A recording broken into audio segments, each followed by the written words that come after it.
Imagine waking up not knowing what the future holds or what happened yesterday. It was easy for me to see that I had had problems, gone backwards. I sit and cried.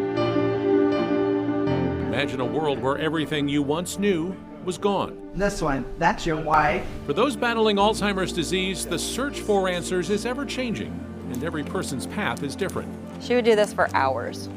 Let us just pull her. For Ann Fraser, the path is a holistic approach. Eating right. Tonight's meal is a grilled steak and a half of a twice baked potato with a lot of greens mixed up in it. Exercising. Okay, ready? Go. Ready? I'm ready. Okay. And a year after her diagnosis, finding out if she's lost any cognitive ability. Couch when dogs were in the room. That was great. Okay, I think you have a perfect score here. Yes.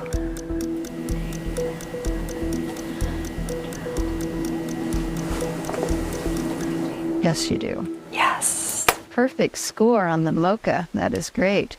I think that what you're doing is working well. We just need to fine tune and be proactive in finding ways to help you more with your cognition. That's my whole thing, is I want to be proactive.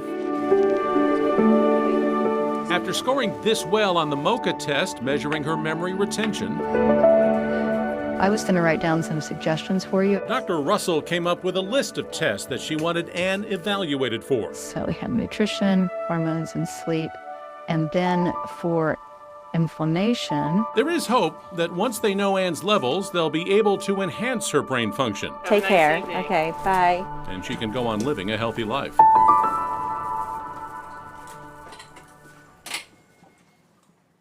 You don't know if you're on a drug trial, if you're going to get it, if you don't. I mean, that was hard for me to take. As one of 7 people in Wichita receiving monthly infusions. Feel okay? Yeah, I feel great. David Welch is part of a much larger clinical trial of Aduhelm. It was all to determine if it came with side effects. Did it do anything to reduce the amount of plaque in the brain? And if it didn't work, why and what cost? The results in the Wichita part of the study have been mixed. Of the 7 people involved in the trial here, 2 people saw their cognitive function decline, 4 people saw levels of improvement in cognition. How's work going? Oh, not bad. David's results have been so good he's back at his heating and cooling business, not as the owner anymore, but part-time. And if you ask David how he did, he'll tell you he hit the jackpot. Well, you always wish for the best. It's just your luck.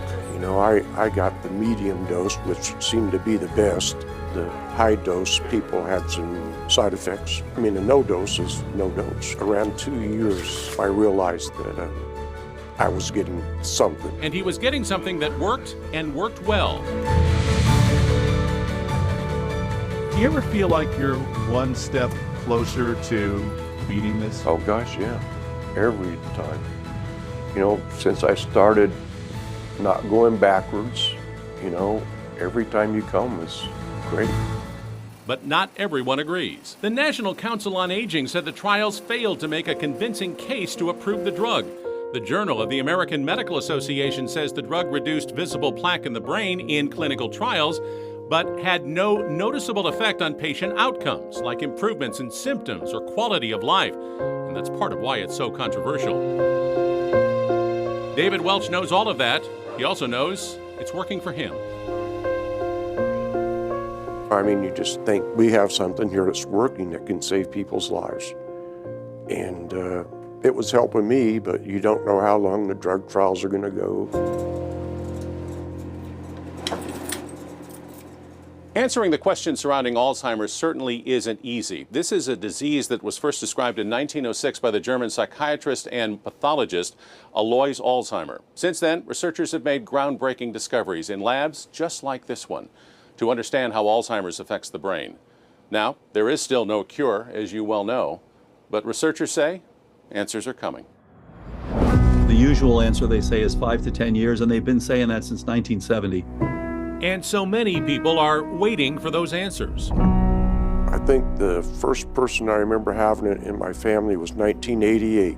my great aunt. So I've seen it through 3-4 generations now. When I think about him living another 5 years, it hurts a little bit because I just don't think it'll be good. Research has led to breakthroughs. I want to be the best I can be for as long as I can be, and hopefully that's forever. Dear Lord. And it's research happening all over the world.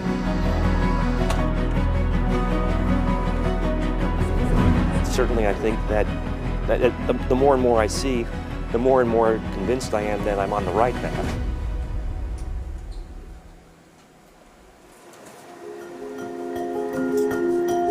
It's research that's complicated. Molecular science in the 21st century is really just all about being able to see things that we can't see. And it's research that's expensive.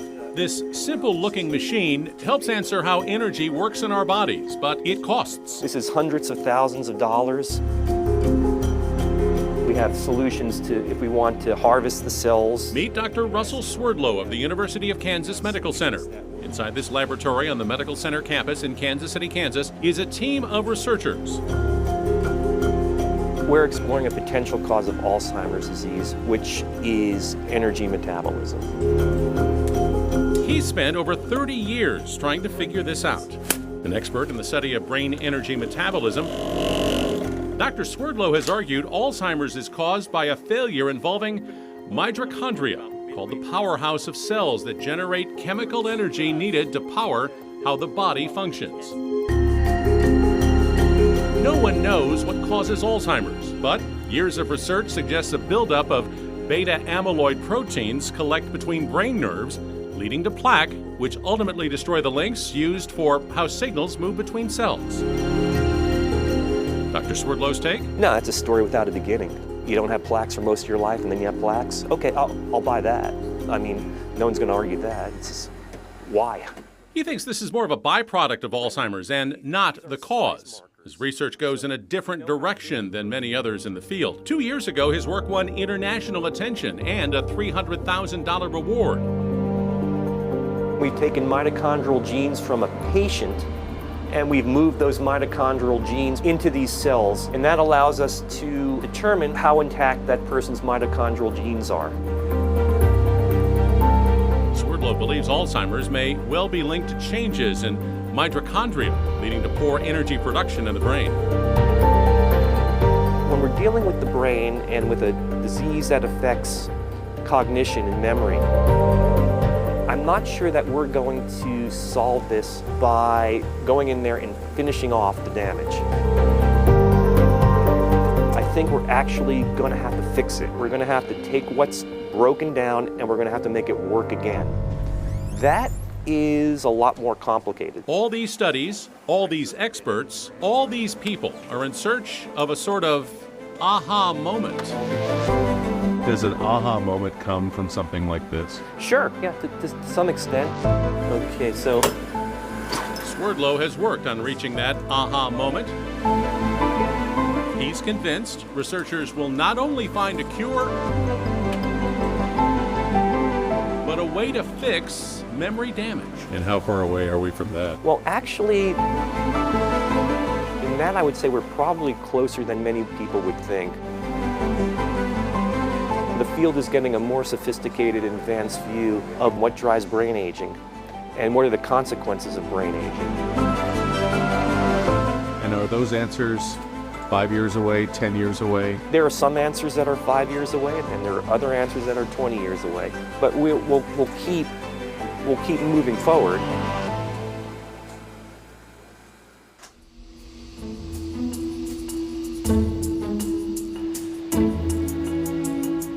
Research is also moving forward around the world. The Alzheimer's Association says right now it has over $405 million invested into more than 1,100 projects in 56 countries. At Kansas City's world-renowned Stowers Institute, Science Director Cossack C. Memory is all about today and tomorrow. This is what defines us. Is also looking for clues in how the brain makes a memory. In my mind, this is seeing memory. In February of 2024, his research won a $200,000 grant to keep working on another theory. Every time we create memories, we use some proteins. Proteins are essentially driving everything in our body, every single thing, including memory. However, proteins are made and then they disappear. So the question is then, if we are making a memory with proteins and these proteins are going to disappear after a couple of days, then how the memory is going to survive for years and months.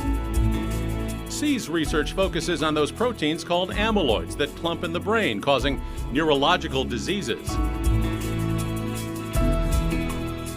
He thinks they're not part of the problem, as so many do, but maybe part of the solution. What our research has revealed something that is very unusual and unintuitive. Amyloids that we thought are supposed to be disease-causing and memory-disrupting, it seems like there are proteins that can form amyloid and can store memory, which is exactly opposite. His Stowers Institute lab was the first to suggest a certain protein may be at the center of biochemical changes at the connection points between neurons, forming the basis of memory. So our thinking is that amyloid may be normal from the brain, and the reason you have the brain is susceptible to diseases when the normal process goes wrong. Again, it raises these ideas and questions. We do not know whether all of them will be true. The bottom line is this: despite all this work and the hundreds of millions of dollars being spent, despite the progress and the breakthroughs, there's still no cure. Ask any researcher and they'll tell you, we know so much more than we did 10 years ago, 20 years ago, 30 years ago. We know more how to reduce your chances of developing Alzheimer's, but we don't know yet how to fix the damage already caused, and no one has the answer to when or how that will happen. And for some living with the disease, it's already too late. Chuck Aginian was in the final stages of the disease when his family made a heartbreaking decision to move him into a memory care facility against his will. We were advised to stay away for a few days until he settled in. He kept asking when we were taking him home. Then suddenly, after about a month, he miraculously turned around. He was once again his old sweet self, still confused, but talking about what a nice place it is, how good the food is, and how many new friends he's made. She's taking good care of you, though, so it all works. In fact, she's taking good care of you. It took a month, but Chuck found a new home in that care center. And it's now video like this that brings smiles to the faces of Chuck's wife and 2 daughters. They're happy, he's happy, and well cared for. Was there another way to do this, to do something so difficult? Short of sedating him, I really don't think there was. He was adamant he wasn't going anywhere. I think I remember sitting down with the director of the facility where he is and talking her through this and crying. And she said, let's move him next week. And I looked at her and I trusted her and I just said, okay. While their questions about the present have finally been answered, their questions about what will happen tomorrow were still there and weren't going away. I don't know how much into the future that you look, but when you look into the future, what do you see? Oh boy, that's a tough one. I honestly don't think about it. And when it does come into my mind, I kind of push it out of my mind and just kind of take every day as it was a good day. Or as wife Darla has written before, she sees loneliness in a now fragile smile, wondering how empty his walk must be along life's final mile. He seeks a fraction of my time, a word, a listening ear, yet in return I profit from the wisdom of his years. Is that loneliness I feel when he reaches out to me? To help him stand, might I reveal his dormant dignity? Is that loneliness I see? Lord, show me what to do. Nudge me from complacency. Someday I'll be there too.